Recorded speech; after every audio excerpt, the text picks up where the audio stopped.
And you're back on Dayline Philippines. Joining us now on the line is Professor Renato De Castro of the Department of International Studies at De La Salle University to discuss President's state visits to Indonesia and Singapore. Professor, are you there? Yeah, I'm here. All right, great. Okay, so the questions. Indonesia was also President Duterte's first state visit in 2016. Is this becoming a tradition, you think? Does this send a signal of the order of priority for the president? No, actually, this began during the time of President Corazon Aquino.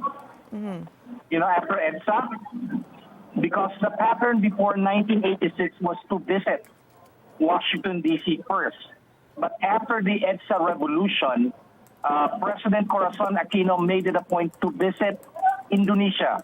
Indonesia being the primus inter pares among the ASEAN countries. So this began actually after 1986.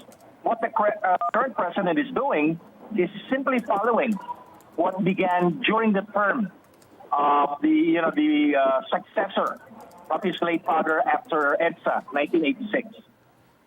Understood. Well, President Duterte also made Singapore state visit in his first year. What do you think it means that Indonesia and Singapore... If my memory serves me right, it was Indonesia that was first visited by President Duterte. That's right. And before the end of the year, the first year of President Duterte, he also made a visit to Singapore. What does it mean that these are among his first state visits? Does it point to certain issues that are most urgent for these countries involved? I think it's more emphasizing more of ASEAN solidarity. At the time, it matters more. So I'll put it that way. It's again, this is a typical ritual. I think that began in 1986, wherein, of course, the new president would emphasize the importance of our, solidarity with ASEAN. Well, Professor, the palace hopes these trips will result in a comprehensive plan of action that will map the nation's bilateral priorities in the next 5 years. There are meetings on security and defense, trade and investment, and even culture. What would you like to see come out of those plans of actions with both Jakarta and Singapore? Well, in terms of security, I think it's really more of continuing what began earlier, which is, security with a primary focus on counterterrorism. Because this is where, of course, the Philippines, Indonesia, and Singapore have been cooperating since after 9/11, after 2001. In the case of Indonesia, of course, after the Bali bombing, Singapore, there was an attempt for bombing, in the immediate aftermath of 9/11. And of course, in the case of the Philippines, I don't know if you still remember, we had a problem with the Abu Sayyaf. So this is where, of course, the interests of the three countries converge, counterterrorism. And this has become more relevant in the light of what happened after Marawi in 2017, where in fact you have a number of transnational terrorists coming from Indonesia who were, of course, seen and later, of course, neutralized in Malawi in 2017. So I think this is where the three countries are putting their focus on. Cooperation on counterterrorism, probably some exchanges of ideas regarding pressing security issues in the region. Again, the West Philippine Sea, South China Sea, then possibly issue regarding Myanmar, and a new security issue that caught the region by surprise in the last few weeks. And that is, of course, the Taiwan Straits crisis. That's right. Meaning, are you expecting any commitments that come out of that, especially when it comes to the West Philippine Sea? ASEAN is just practically a system of consultation, mutual consultations. When you expect something significant, it will take some time. We are now simply at the stage of getting to know each other. So this is the most that we can expect from this visit. For our leaders to get to know each other, try to size up each other, and of course an element also of symbolism. So this will be the start of their their work, especially for our president in the next 6 years. So, of course, we're going to Hello? wait for what we can actually concretely offer each other. Indonesia, with a population of 273 million, but only 5 to 8,000 Filipinos are there, about the same amount of Indonesians here in the Philippines. Singapore, though, hosts some 200,000 Filipinos. It's unclear how many Singaporeans are in the Philippines, but what could be the strongest contributions between the Philippines and Indonesia and Singapore at this point? Again, importance again of ASEAN, then also regional stability, regional security, a matter of consultation. Then also another important subject matter is, of course, Indonesia will be holding the chair of ASEAN next year. That's right. So this is probably an opportunity for Indonesia to consult the Philippines regarding what could be an agenda that, Indonesia could probably set for, its chairmanship next year. And when it comes to Indonesia chairing ASEAN next year, this will have something to do with the Indo-Pacific outlook, which Indonesia formulated and, of course, offered to ASEAN around 2018, and eventually it was been adopted by ASEAN as the outlook, not the strategy. It's the outlook of ASEAN in the light of the current developments in the Indo-Pacific region. Right, and yeah. yeah, and right now, as we're talking to you, we're looking at this graphics card showing us the issues to discuss. What agreements, 3 agreements will be signed with Indonesia, including that action plan for bilateral cooperation, defense, security, cultural, even. That is usual. Usually, those cooperation will be in terms of declaration. Memorandum of understanding, reviving previous agreements that had been signed before. But I don't see anything that is totally new. Well, probably not for this state visit. Now, on top of stronger trade and investment relations, the Philippine ambassador to Singapore expects the new administration will continue the programs of the Duterte government, especially in the sectors of infrastructure, renewable energy, and the digital economy.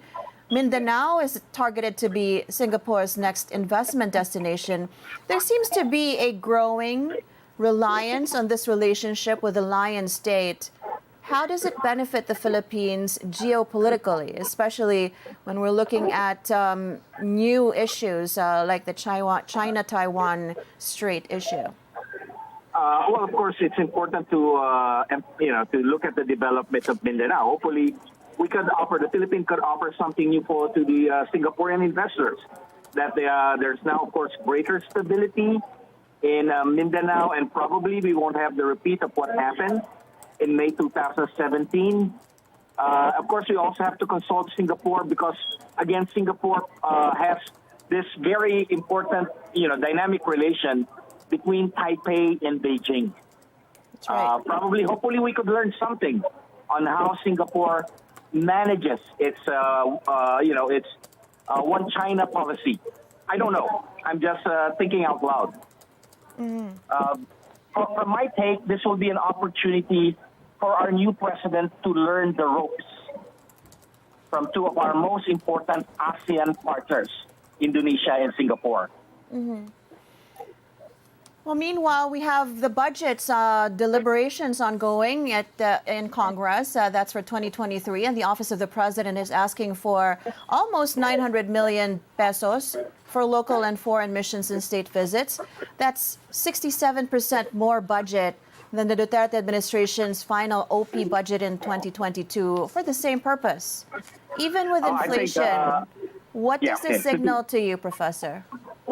I think we will have a president who will be more cosmopolitan, who would basically impress upon the whole world that I am a president that would continue the traditional Philippine approach of looking at the Philippines as a bridge between the East and the West.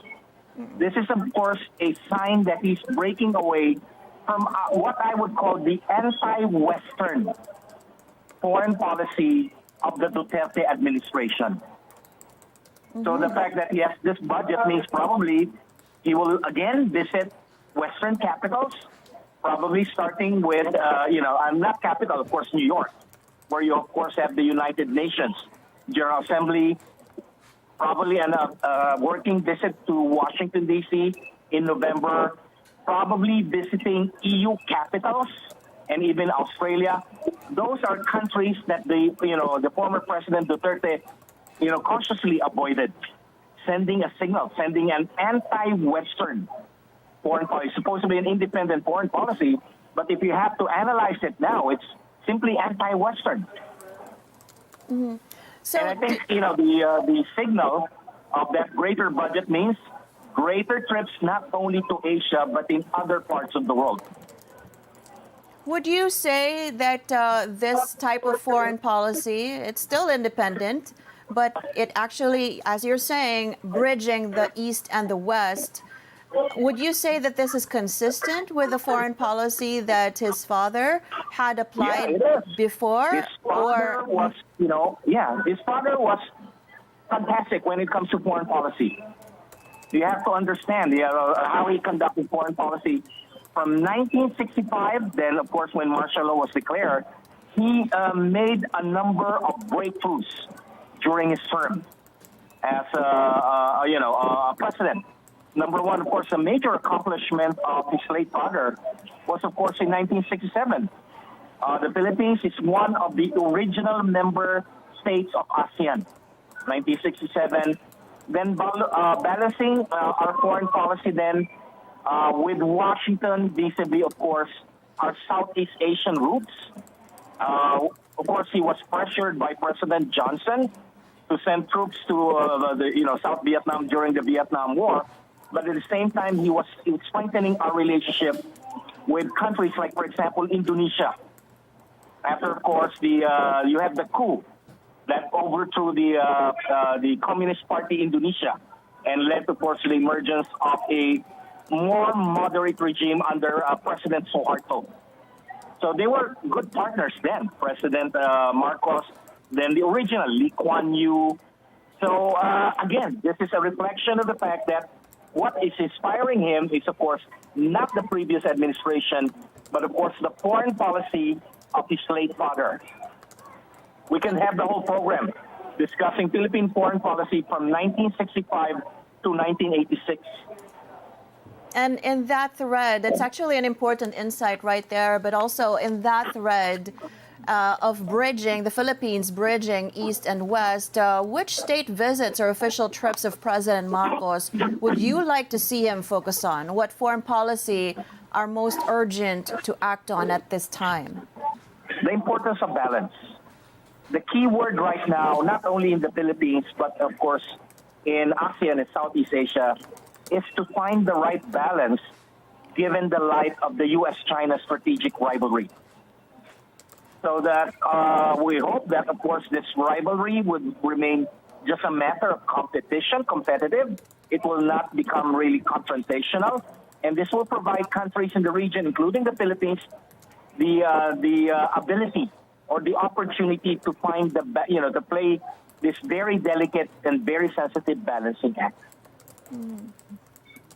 All right. Finally, Professor, and I have to ask this, there seems to be no commitment from the palace on whether the case of long-detained overseas Filipino worker Mary Jane Veloso would be discussed with the Indonesian President Widodo. But how would relations be affected at this time, whether or not her clemency would be requested and granted or rejected?